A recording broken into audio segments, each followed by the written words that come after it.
It's a pleasure having you on another episode of the program Kitchen Drive. Kitchen Drive, a program designed to showcase the different delicacies, different dishes, different kinds of recipes that has to do with restaurants, bookers, eateries, just name them. And we are here again at Calabar Kitchen. Madam Elizabeth Friday, she is here to show us the different recipes and stages of making OHA soup. OHA soup? I know you won't want to miss it. Just stick to us. We'll go on a short break. When we come back, of course, we'll show you the different ingredients needed for OHA soup. And of course, the nutritional value of OHA soup. And then the steps at which we are going to prepare OHA soup. And then finally, the taste of OHA soup. Don't go anywhere.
Alright, welcome back. Before I went on the short break, I told you that we're going to make OHA soup today at Calabar Kitchen. Ma'am, welcome to the program. Welcome, you're very welcome. Thank you so much for always having us. You're welcome. Alright, so we're making OHA soup today, right? Yeah. Yes, you are making OHA soup So today. let's have the ingredients of As you can see, OHA soup is real Igbo soup. But we Calabar, we are overall. So as you can see my meat here. Okay. You can see my onions. Yes. This is stockfish, Okay. dry fish. Come on, inside all the mixture. Okay. You can see dry pepper. You can see here The seasoning. maki, the seasoning. You can see crayfish and the main OHA soup. And you can see my red oil here. So let's go to mix. Let's go to the kitchen.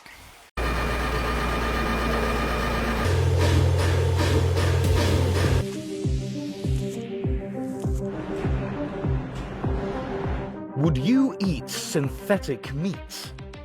Food production technology has progressed to the point where we are able to create meat analogues derived from soybeans, gluten, and other plant products. Beyond Meat products are readily available in supermarkets as well as some fast food chains like Burger King and Carl's Jr.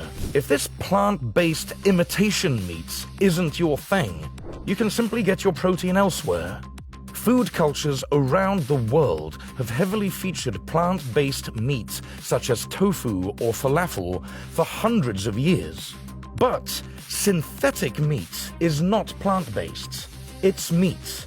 Lab-grown, artificially produced meat. Thanks to recent innovations in food production technology, consumers may see lab-grown meat in their supermarket aisles very soon.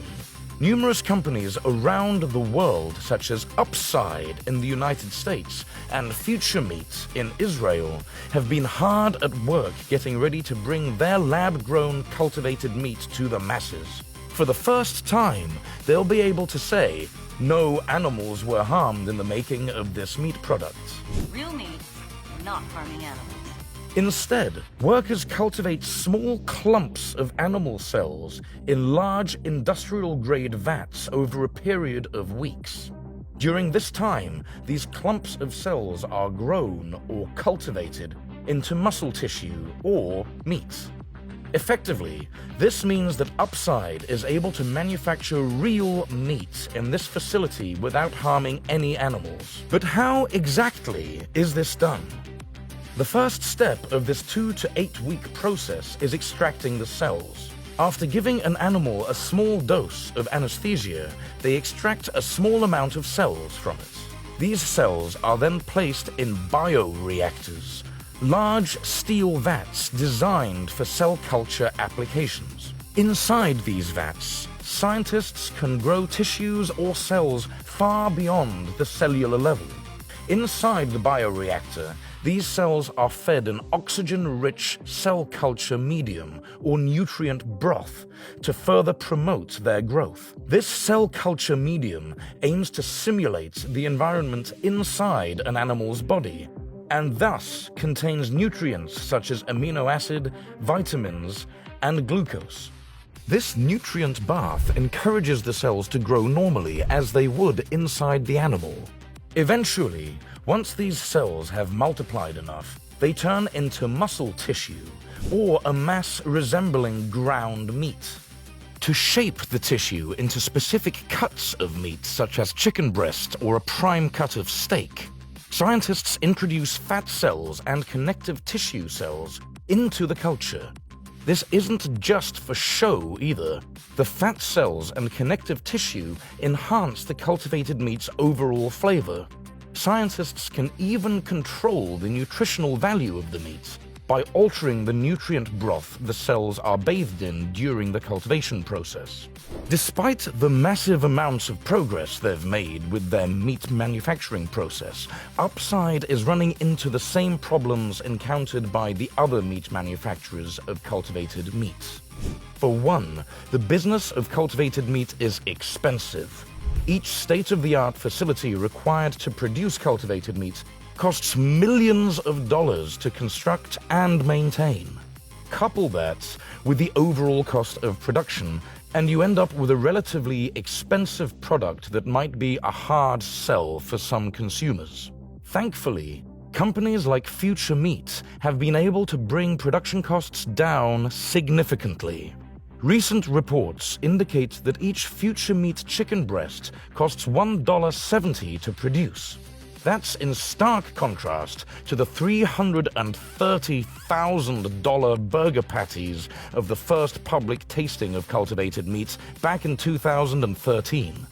Aside from replicating the nutritional value in real meats, it's also crucial to offer consumers a product that tastes, smells, and feels just like the real thing. Upside has found some success with producing cultivated meats similar in texture and flavor to chicken breast. Other cultivated meat producers around the world have also made significant headway with their products. For instance, the Tel Aviv-based food tech startup Supermeats hosted a well-publicized taste test for Israeli food journalist Michal Ansky. Despite Ansky's refined palate, she was unable to distinguish between traditionally grown chicken meat and Supermeat's cultivated product. Once the cultivated meat industry takes off, we may finally be able to rein in the increasing environmental cost of feeding our world's population.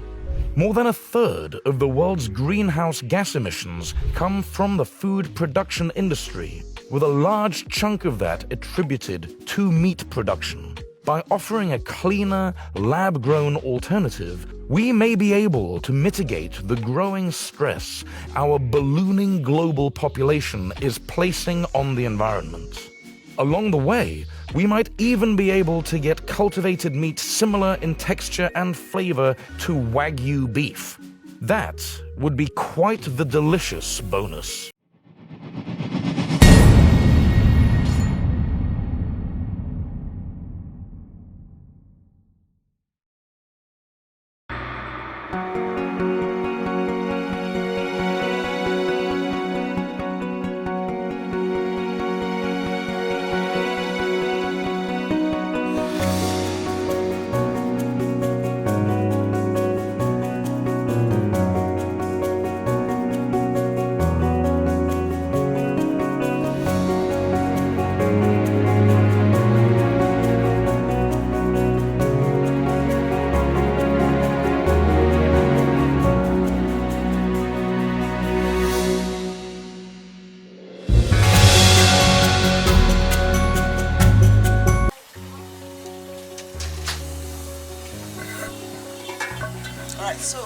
put on the pot. So what we will add?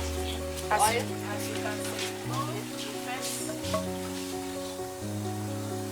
Your well cut, we are wash meat. You boil it, cold meat. You boil it,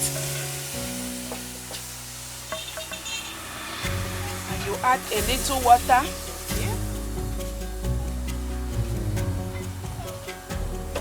As you can see, this is the ingredients mixed with stockfish, dry fish, and pomo inside. Wow, this is rich.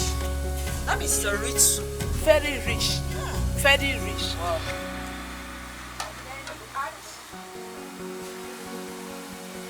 This is maki and dry pepper.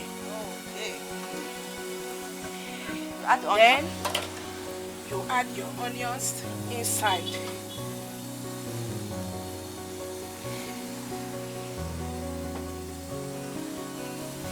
Add Another water. another water. To allow it to cook well. So like it cook well.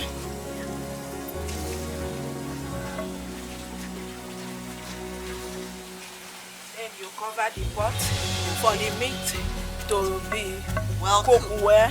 Okay. Then Come later back on it. we are coming back. So as long as the meat is well cooked, no matter the time, let the meat be well cooked. Yes. All right. So this is OHA soup. The first stage we had was the meat added into a pot. We added little water, added the seasoning, the dry pepper, onions, stockfish, pomo, and dry fish. We covered it for a while, for some minutes, so that the meat will be well cooked. This is OHA soup on Kitchen Drive. Stay tuned.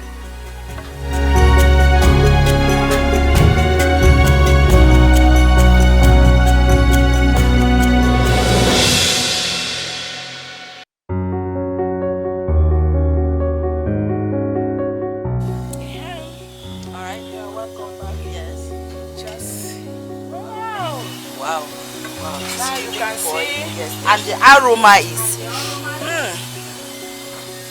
aroma is coming out. okay. So you add the red oil You now. say you put oil.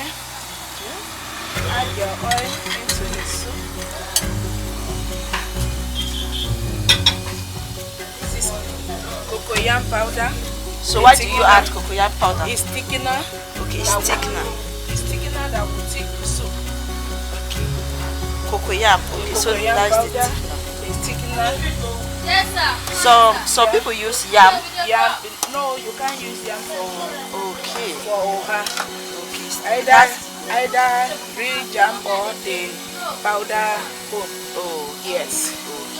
so you can either use the real fresh cocoyam. Cocoyam. You cook it. Cook it and Pound pound it. it. Okay. So, or you use the powder one. As you can see. How do you get this powder one? It's everywhere in the market. Okay, but can you do it at home? No, you can't do it at home. Yes. You can't So the do it. process. The process is there. Yes. Because as we hear fake everywhere, so Okay, it's better. yes, it's some people that are Expert, yes, expert than them. As you can see, you see the soup now. So the salt to taste was added. Yes, the salt has already added with the ingredients that has mixed. Okay. Yes. So you should make sure you add a little salt to taste. So she added it in her seasoning when she was mixing it all up. Wow, it's looking thick already. That is where you bring your crayfish. Oh, so this is where you put your crayfish now. Wow. The crayfish is added now to add to the flavor. Yeah, flavor and they also taste. Oh. And you know even the crayfish is medicinal. Yes. You can see the soup.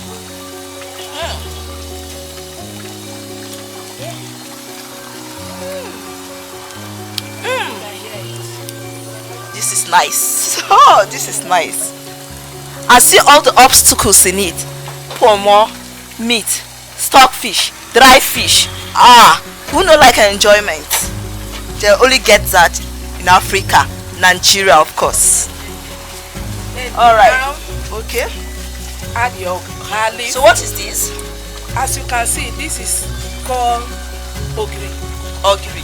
Yes, Okay. ogiri, and he has flavor in the soup, and it's what they make the oha sleep well. Oh. It give you a good taste. Oh, in the that is oha what soup. you say ogiri. Ogiri, yes. So you add ogiri again Yes. to your ingredients. Yes. Okay. So this is when you mix oha, add the oha soup. Yes, and you add the ogiri. Okay. You use your spoon to melt it well, Okay. so that it will not be one place. Okay. As you can see, mix the soup, and you will see that the soup is too thick. Okay.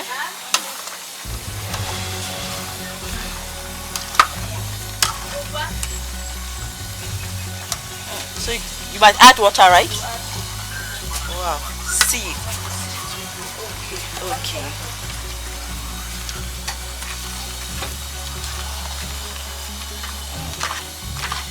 Wow. Mix it very well so that it will not burn. Okay. The aroma is wow. You can see the oha is sleeping well. Yes. And the ogiri really is coming out. It's coming out. Wow, wow. So your soup now is ready. The oha is now The ready. oha is ready. See, Very fresh. very fresh. It's healthy for all ages. I tell you. For pregnant women, It's medicine. nursing The oha- mothers, The oha is medicine. old people, I tell you. young children. And you cannot do, we cannot mention Igbo person without mentioning oha soup. But the Calabar people are the But best. Calabar, overtaking is allowed. It's allowed. Yeah, this is really looking I tell nice. you. And the palm oil is really coming out.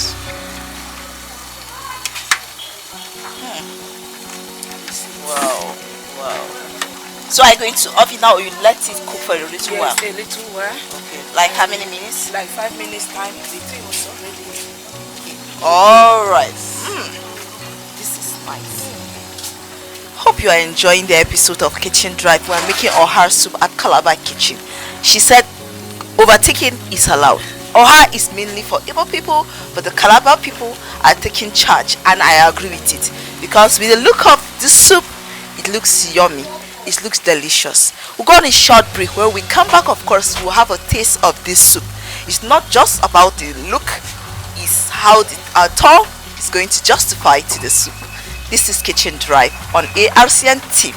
Don't go anywhere.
The Agricultural Research Council of Nigeria (ARCN) coordinates the activities of research institutes and is responsible for supervision, regulation, coordination of research activities and programs of higher institutions in Nigeria.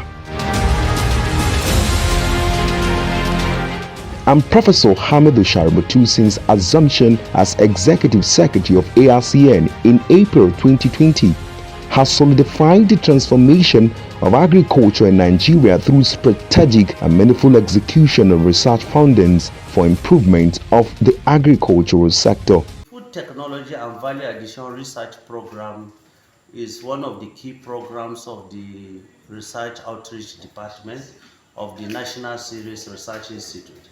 This program has the mandate for reducing post-harvest loss through the utilization of improved technologies to combat, to reduce the losses and increase the value of those commodities. Recently, one of the key things we were able to do is to look at broken rice, a byproduct of rice processing that we valorize by adding value to convert it into a product. One of these products is a Rice Plus. We call it NCRI Rice Plus. The NCRI Rice Plus is an instant smooth extruded breakfast cereal for the family. It is produced from broken rice and added with different types of legumes and vitamins and minerals. So for the family, it is an instant product you can use without cooking. Just add water and you formulate it and take it as a breakfast cereal. Notes which I explained earlier. These are demonstrations. We have 3 demonstrations because we intend to release 3 varieties of millet. We intend to release one Bristol, Chakti, which is of very high iron and zinc, and then high yielding 0115. So we intend to release the 3. So before we release it this rainy season, we demonstrated here per band for each of the trial that we, the candidate of release, because we want the farmers around here to see and admire, because seeing is believing. So this is our demonstration field for the 3 varieties we intend to release.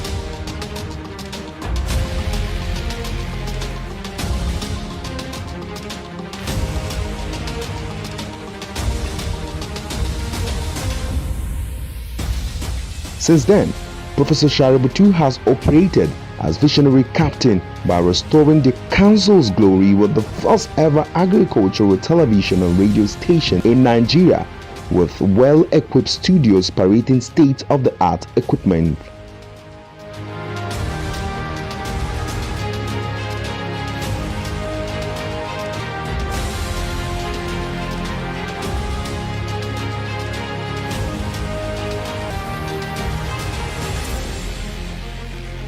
The Agricultural Research Council of Nigeria also has a brand new electronic library to further promote research and visualizations of deep thoughts on agricultural development in Nigeria.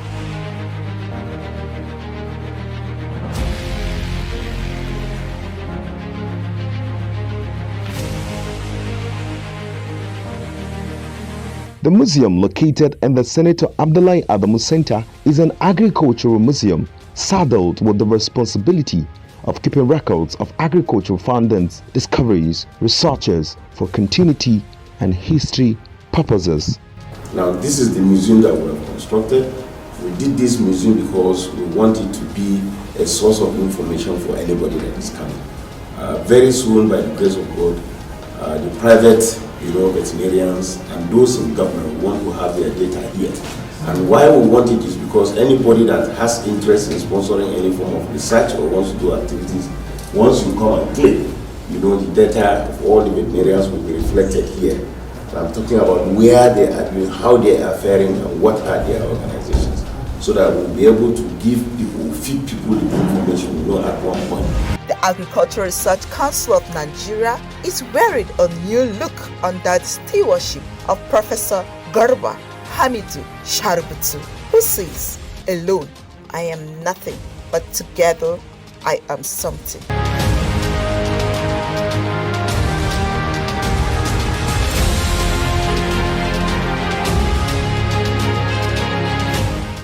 ARCN, promoting agriculture.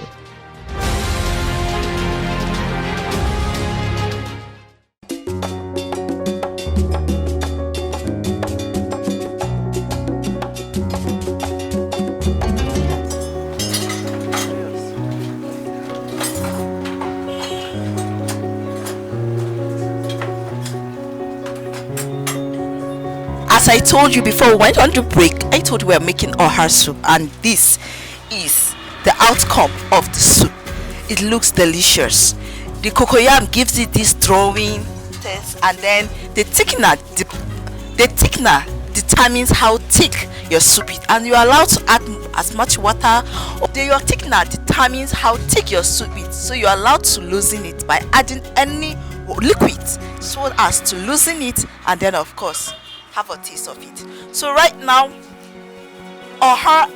we have here, I know OHA soup can be eaten with any swallow, or apple, eba, corn, poundo, anyone, but right now it's apple.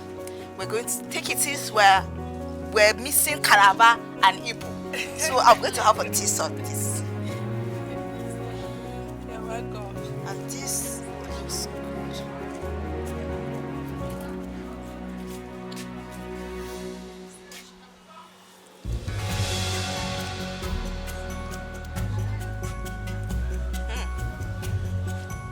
The apple soup. You know, it looks like pounded yam. The OHA soup is delicious. I want you to try this at home. It can be eaten at any time of the day. You can eat it as breakfast, lunch, or dinner. All ages, everything, and you can push it with any kinds of drinks. Yes. Well done, ma'am. Thank you very much. It's always a You're pleasure welcome. having you on our Thank program. you very much. This is Kitchen Drive on ARCN Television in the capital city of Abuja. I am Hilda Homson-Frantuam, urging you to watch more of our programs. Eat good food, live healthy, and enjoy yourself. I want to go back to mine and enjoy the meal. Take good care of yourself. Cheers!